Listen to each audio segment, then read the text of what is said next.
नमस्कार दर्शक बंधु मु प्रदीप आपण मानक स्वागत करुच्ची आज आउ एक नुआ भिडियो ओडिशार समस्त भत्ता हिताधिकारी मानक पई वर्तमान गोटे बहुत बड़ गुरुत्वपूर्ण अपडेट रही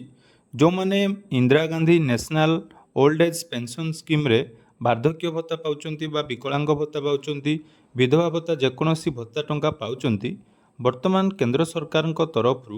जो माने एनएसएपी योजना माध्यम रे भत्ता टंका पाउचंती सेमानकर वर्तमान केवाईसी चालू रही आपण मानक अंचल रे जीआरएस हो बा जेकोसी पंचायतर अधिकारी जो सब भत्ता हिताधिकारी माने रही सेमानकर केवाईसी कंप्लीट करचंती एवं केवाईसी कंप्लीट कला परे आपण मानक मोबाइल को गोटे मेसेज मध्य आसुची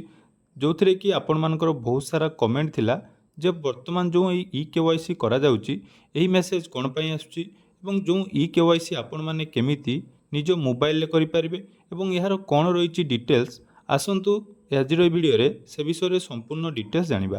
ता पूर्व जदि चैनल को प्रथम थर विजिट करछंती वीडियो को लाइक करेंगे चैनल को सब्सक्राइब करने सहित पाखे थिबा बेल आइकन को क्लिक करी ऑल ले सेट करदे फेसबुक इंस्टाग्राम रे वीडियो देखुले निहाती आपण माने हमको फॉलो करदे जहाँद्वारा कि आगो को बहुत किसी गुरुत्वपूर्ण अपडेट आपण मानक आमको चैनल माध्यम मिल पार देखंतु वर्तमान सरकार तरफ जो माने भी भत्ता टंका पाउचंती से माने जीवित अछंती कि नहीं तापाई आपण मानकर गोटे डिजिटल सर्टिफिकेट बा जन प्रमाणपत्र जहाँकि आपण मानकर केवाईसी माध्यम रे सृष्टि करा जाउची आपण माने समस्ते जानिथिबे जोटा कि जो माने पेंशन टंका पाइथांती जदि गवर्नमेंट एम्प्लॉय कि अछंती से माने पेंशन टंका पाउथिले प्रत्येक वर्ष तांकर गोटे डिजिटल लाइफ सर्टिफिकेट तैयारी करा जाए जो थे से जीवित अच्छा कि ना प्रूफ हिसाब से सरकार से डिजिटल लाइफ सर्टिफिकेट को कंपलसरी कर ठीक से वर्तमान जो माने वार्धक्य भत्ता पाउचंती से माने जीवित अच्छा कि ना जानापी सरकार तरफ गोटे स्वतंत्र आप लॉन्च करा जायछि ए विषय तो हुए तो साधारण आम जदि देखा ओडिशा रे वर्तमान सुधा ए विषय केही भी जानी नांती बा कोनोसी यूट्यूब रे मध्य ए सब वीडियो आपण माने देखु नथिबे जेतु आपण मानकर गतकाली बहुत सारा मेसेज थिला बा जो जो अंचल रे वर्तमान केवाईसी करा जाउची आपण मानक मोबाइल को मेसेज आसुची तेणु समस्तंकर डाउट रही जे एही ऐप कौन एवं कौन पई एही केवाईसी करा जायछि आसंतु से विषय में आपण मानक पूरा डिटेल्स कहूची एवं केमिति आपण माने निज मोबाइल रे सेटा करि परिबे ता मध्य आपण माने जानि परिबे सर्वप्रथमे ये मेसेज टी को आपण माने थोड़े देखंतु जोटा कि आपण मानक मध्यरु जने सब्सक्राइबर मते शेयर करथिले जे thank you for verifying yourself through beneficiary सत्यापन app for Indira Gandhi national old age pension scheme of central government अर्थात ये कौन कह जाउची ना जो ऐप टी रही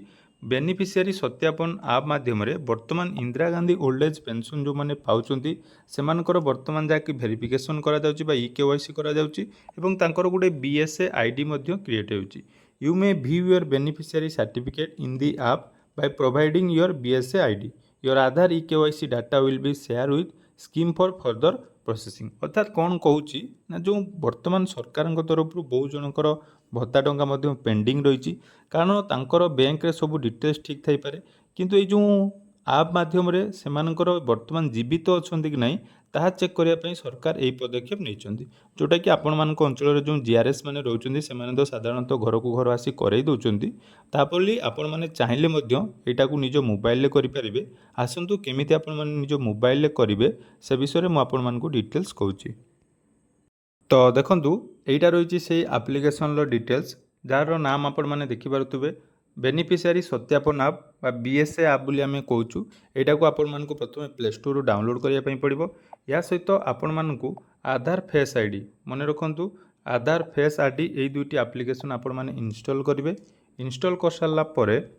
तो बेनिफिशियरी सत्यापन आप्लिकेसन बर्तमान आपण मैंने ओपन करेंगे देखो यहाँ कौन रही ना ए Aadhaar authentication platform for government scheme and initiative अर्थात गवर्नमेंट बहुत सारा स्कीम रही जो थे आपण मानकर आधार ऑथेंटिकेशन कराए ये आपण मानकर देखो गोटे रही फेस ऑथेंटिकेशन तापाई आपण माने करेंगे बायोमेट्रिक रही किंतु आमर प्रथम ऑप्शन रही डिवाइस रजिस्ट्रेशन मन रखु ये डायरेक्ट बेनिफिशियरी करेंगे आपण माने निजर लॉगिन करी अन्य बेनिफिशियरी मानकर करेंगे तेणु proceed for device registration option ले क्लिक करेंगे तापर देखो डिवाइस रजिस्ट्रेशन करने सर्वप्रथम ये आपण मानकर आधार नंबर देवे मोबाइल नंबर देवे और ईमेल आईडी दे ये रजिस्टर ऑप्शन ले क्लिक करदे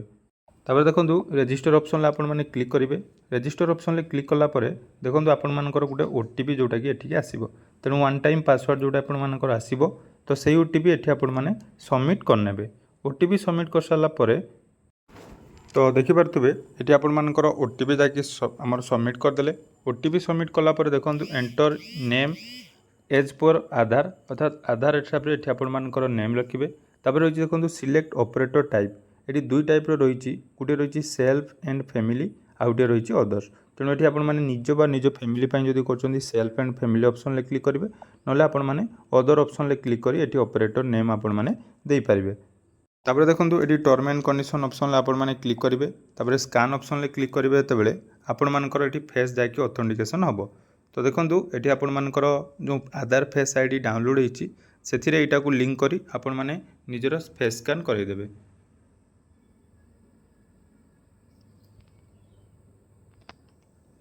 तो देखो फाइनाली आमर जोटा कि फेस स्कान कंप्लीट हो गला एवं डिवाइस रजिस्ट्रेशन कंप्लीट है। डिवाइस रजिस्ट्रेशन कंप्लीट है पर फाइनाली एठी आपण मानकर सत्यापन आप माध्यम ई केवाईसी कंप्लीट करने पड़ो। ये देखो विभिन्न प्रकार स्टेट रही। सर्वप्रथम ये आपण मैंने ओडिशा सिलेक्ट करेंगे। देखो ओडिशार किसी भी ऑप्शन आसुना तेणु आपण मैंने सेंट्रल गवर्नमेंट ही चूज करेंगे। सेंट्रल गवर्नमेंट चूज कलापर ये बहुत सारा ऑप्शन रही देखिपे गोटे रही भोपाल गैस आमर leak disaster Jiyo Parsi scheme national social assistant UIDAI demo. तो आमर फास्ट जो ऑप्शन टी रही नेशनल सोशल असिस्टेंट प्रोग्राम रो पेंशनर मानकर डिजिटल लाइफ सर्टिफिकेट आपण मानक ये करने पड़ो। तेणु ये देखो दुईटा ऑप्शन अच्छी। फास्ट गोटे ऑप्शन आपण मैंने देखिपे रही बेनिफिशियरी वेरिफिकेशन अर्थात जो बेनिफिशियरी मानकर आपण मैंने वेरिफिकेशन करने चाहते से बेनिफिशियरी वेरिफिकेशन सर्वप्रथम आपण मानक करने पड़ो। एवं एठी आपण मैंने कौन देबे ना जो हिताधिकारी नाम इंदिरा गांधी पेंशन योजना रे अच्छी तांकर आधार नंबर देबे मोबाइल नंबर देबे। तापर ये टर्म एंड कंडीशन क्लिक कला परे आधार रजिस्टर मोबाइल नंबर को आपण मानकर गोटे ओटीपी आसीबो। तो सेही ओटीपी आपण माने सबमिट करेंगे। ओटीपी सबमिट कर सारा पर आपण मानकर फेस स्कान करने पड़ो। तेणु तापर आपण मानकर जोटा कि फेस स्कान कलापर बीएसए आईडी क्रिएट हो एवं view beneficiary certificate option click करी आपण माने से एटा जो देखो बीएसए आईडी देबे। तापर सबमिट कलापर ऑटोमेटिक आपण मानकर जोटा कि digital life certificate show करिवो।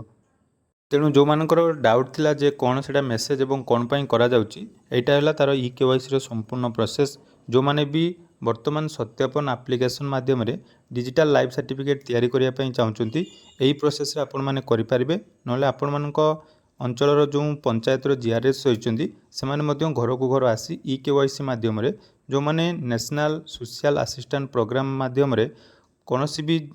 Scheme जोटा कि भत्ता टंका पाँच तेणु से बीएसए आईडी क्रिएट कर निहाती आवश्यकता रही। तेणु यह पर डिटेल्स अपडेट आशा करुँच भिडियोटी आपको इनफॉर्मेटिव लगी।